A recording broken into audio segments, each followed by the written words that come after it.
Dahil ito sa katangahan ninyo, dahil ito sa mga maling mga ginawa ninyo, kaya kami dumulog sa Korte Suprema. Kaya huwag niyo kaming sisihin. Sisihin ninyo mga sarili ninyo. Ito ang binigyan diin ni Attorney Israelito Torion kaugnay sa tinawag na mini-trial ng House Committee on Justice sa impeachment complaint laban kay Vice President Sara Duterte. Isa ito sa mga ugat kung bakit napilitan umano silang dumulog sa Korte Suprema upang ipahinto ang umano'y fishing expedition na ginagawa ng Kamara. Git ni Torion, hindi sakop ng kapangyarihan ng komite ang ganitong proseso at kinagamit lang umano ang mga pagdinig upang sirain ang vice-presidente. Kinwestiyon ni Torion ang pag-issue ng subpoena ng Kamara para sa SALN mula 2007 hanggang 2025 at bank records ni VP Sara. Aniya, masyado raw malawak ang saklaw ng subpoena kahit hindi naman nakasaad sa complaint kung saan specific ang unexplained wealth ni Duterte. Matuturing anya itong fishing expedition na mariin namang itinanggi ng komite. Sa kabila nito, nanindigan ng House Committee on Justice na legal ang kanilang hakbang. Ayon sa komite, walang nagbabawal sa kanila na tumanggap ng mga bagong ebidensya sa pamamagitan ng subpoenas upang maberipika ang reklamo. Gayunpaman, tanging Korte Suprema lang anya ang makakapagwasto sa ginagawa ng Kamara, kaya sila humingi ng Temporary Restraining Order o TRO. Sa ngayon, hinihintay pa ang magiging aksyon ng Supreme Court sa petisyon para mapigilan ang pag-usad ng investigasyon sa Kamara. Attorney, ito bang pagsubpina pwedeng gawin dyan mismo sa Senado? Yung pagpapasubmina ng kasi sinabi niyo nga hindi pwede sa Kamara, pero sa Senado pwede rin po ba? Halimbawa kung umusad po yung impeachment.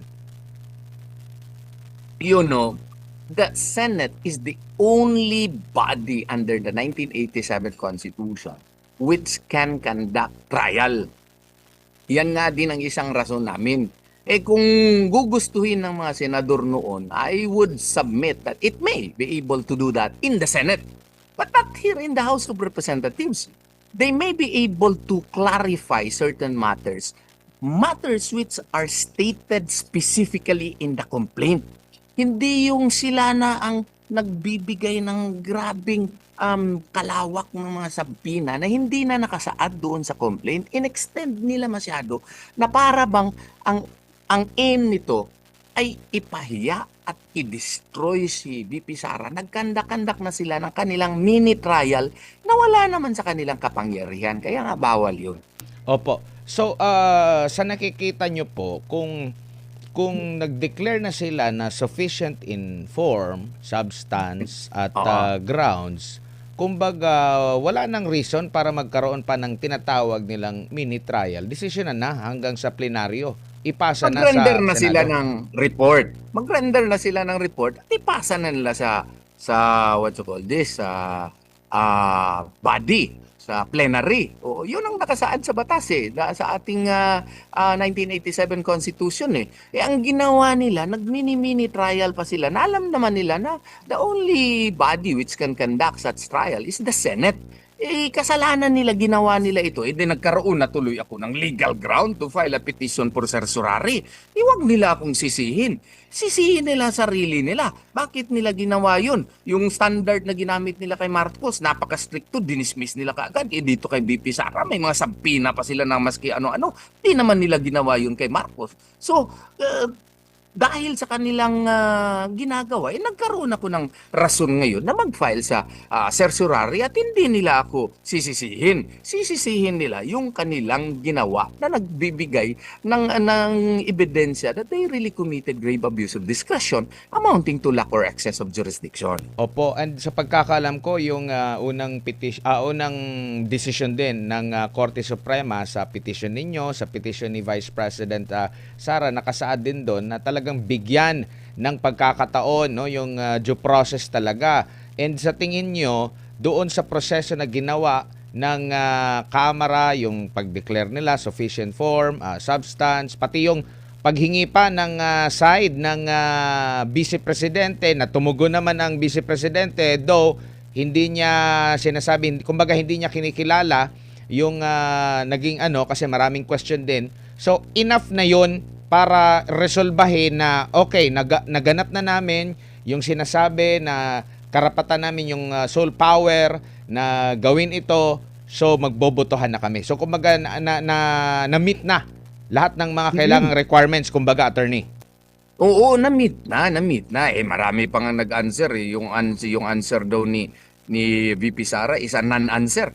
Oo, kasi hindi daw minute yung substance ng mga complaint. O gano'n naman pala eh. Di mag-render na kayo ng report. Bakit pa kayo mag-hearing dyan, mini trial dyan? Wala naman yan sa inyong, what you call this, powers and authority. O magpa-issue pa kayo ng overbroad na mga sabpina na wala naman yan nakasaad doon sa complaint mismo. Oo. So, kaya nga, kung non-answer pala yun, di i-resolve pa ninyo.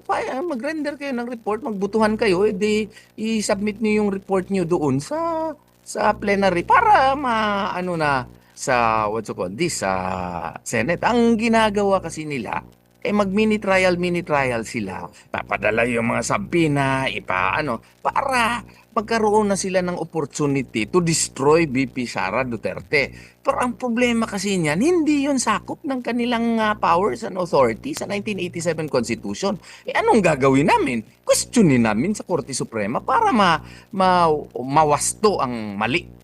Pati rin yung pagpapatawag sa sinasabi nilang witness laban sa pangalawang pangulo, nandoon yan sa sa mismong korte na impeachment court na mismo, which is ang Senado po. Opo, doon na yan sa Senado. Ang kanilang trabaho, gawain na lang nila yung trabaho nila. Mag-render sila ng what you call this, ng report, and then pagbutuhan nila, and then ipasa nila doon sa plenary. Para pero ang ginawa nila talaga wala na doon sa within their defined powers under their own rules and even under the 1987 Constitution. So therefore, we have to seek relief to the Supreme Court so that the Supreme Court can allocate properly the constitutional boundaries of the powers of the House of Representatives, specifically the Committee on Justice. Meron pang balita according sa Kamara na baka umabot din hanggang Mayo ang kanila pong pagdinig or mini trial na binansagan na nilang mini trial yung impeachment laban kay Vice President Sara Duterte. Any thoughts, attorney? Kaya nga, gagawin nga nilang circus. Gagawin nilang circus para siguro marami atakihin nila araw-araw siguro si VP Sara. Yan ang plano nila eh. Ang problema nga wala na yun sa kanilang wala na kaya yun sa kanilang mandate. Oo. Ang pagpalabas ng mga dokumento hindi man lang i-include pa yung mga ibang mga corporations ni hindi man lang yun nakasaad doon sa impeachment complaint ay bawal yun. No, it only has one aim, and that is to politically destroy VP Sara Duterte, and that should not be countenanced. That is why we have to seek the aid of the Supreme Court, which is the highest court of the land. Tsaka meron na rin yata silang parang mga pahayag na gusto na talaga nilang i-impeach, no? Yung mismong komite, ang pangalawang pangulo, tapos meron pang statement yung isa sa mga leader ng komite na kumpiyansa siya na enough yung boto para ma-impeach sa kabuuan ng Kamara ang pangalawang pangulo, pero bakit pa pinapatagal? Kaya nga meron pa nga question dyan yung iba dyan, like for example si Congresswoman De Lima, I respect her, kaibigan kami na nagka-deal kami niyan in the past, no? Specifically doon sa Maguindanao Massacre, no? Ang problema kasi niyan, isa siya sa mga endorser sa second and third complaint. May mga iba ding mga congressman dyan na mga endorser din ng mga impeachment complaints. Bakit nandun sila sa Committee on Justice? Supposedly, delikadesa would have required them to inhibit kasi iba yung rule kasi ng Committee on Justice Constitutional filter yan sila yung sila yung sasala ng sila yung sasala ng complaint kung may sufficient inform and sufficiency in substance ba yun. Oo, kung may probable cause pa. paano ka maka-objectively determine kung may sufficiency informed, sufficiency in substance, kung may probable cause ba? Na ikaw man yung endorse ng complaint, edi biased ka. Kung biased ka, edi dapat wala ka doon. Sasabi ka sana, I would have to make a disclosure. I was the congresswoman who endorsed the third complaint. So for purposes of the discussion, I would voluntarily recuse myself from participating in the discussion so that the discussion, so that any and all proceedings would not be tainted by bias. Yun sana ang dapat ginawa. Yung mga endorser pa, mga pinakamaingay, which again, to my humble mind, is another ground of grave abuse of discretion amounting to lack or excess of jurisdiction. Yung may mga pronouncement pa sila that we have the numbers. Oh, imagine that. Maliban sa numbers, attorney, meron pang pahayag na meron din silang mga ebidensya. Pero bakit kailangan pa patagalin kung may ebidensya naman? Precisely. Ang trabaho kasi ng Committee on Justice, no? Let me remind them, is yan sila eh. They are supposed to evaluate a complaint. Their job is to evaluate the complaint, not manufacture one.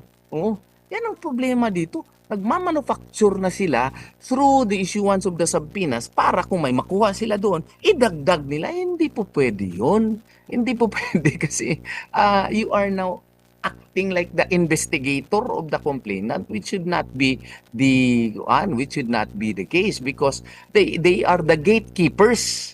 They are not the evidence seekers. Yun ang aking tingin dyan. Opo. Dito naman tayo sa naging reaksyon ni Congressman Terry Ridon na sinasabing, quote-unquote, wala daw kayong legal personality. Sabi pa niya rito, their claim of taxpayer status as basis for standing is misplaced. Taxpayer suits are recognized only in cases involving the illegal disbursement of public funds. No such disbursement is involved in impeachment proceedings. Sabi pa niya rito, this petition is a clear diversionary tactic designed to deflect from the impeachment proceedings now underway against the Vice President. Sabi pa niya, the petition will not stop the resolve of the House Committee on Justice to exact accountability for serious allegation against her, including the misuse of confidential funds, issuance of death threats, at and so on and so forth.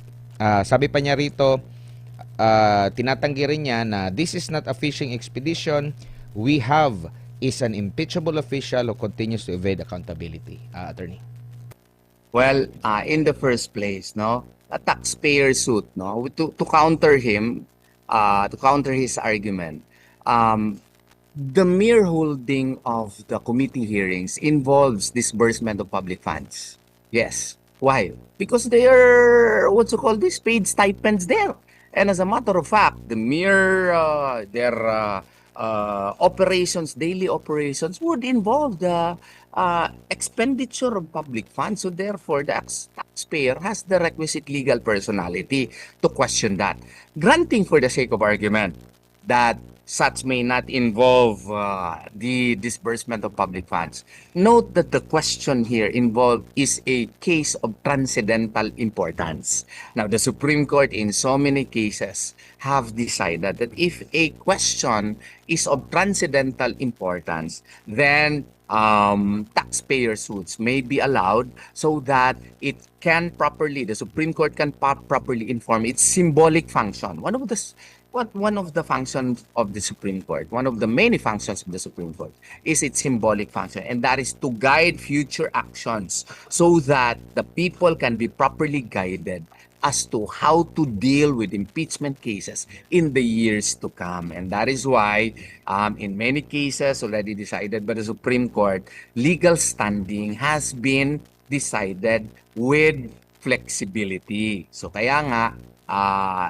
noon ngang sa first impeachment complaint ni VP Sara, I also filed a case, Torion versus House of Representatives. It was allowed simply because, according to the Supreme Court, the case is a matter of transcendental importance. So, yung argument na yan, baka makalusot tayo. But of course, I do believe that that is still within the discretion of the Supreme Court. If I will be allowed or the other petitioners would be allowed to continue or to have that petition be considered on the merits by the Supreme Court. So matotal po, dito po sa mga pahayag ng mga miyembro ng House Committee on Justice, iba po yung kanilang mga sinasabi, kumpiyansa sila sa kanilang mga sinasabi, pero iba yung kanilang ginagawa. Kasi parang pinapahaba pa nila kahit na kumpiyansa sila na may ginawang masama. Kumbaga, ang simpleng pagkakaintindi kasi ng mga ordinaryong Juan de la Cruz attorney, nagdeklara ka na ng sufficiency, form, substance at grounds, tapos kaliwat kanan ng mga interviews na kumpiyansa kayo na talagang may nagawang kamalian ang pangalawang pangulo, pero iba yung ginagawa, pinapahaba pa. So ito ngayon yung question din, attorney.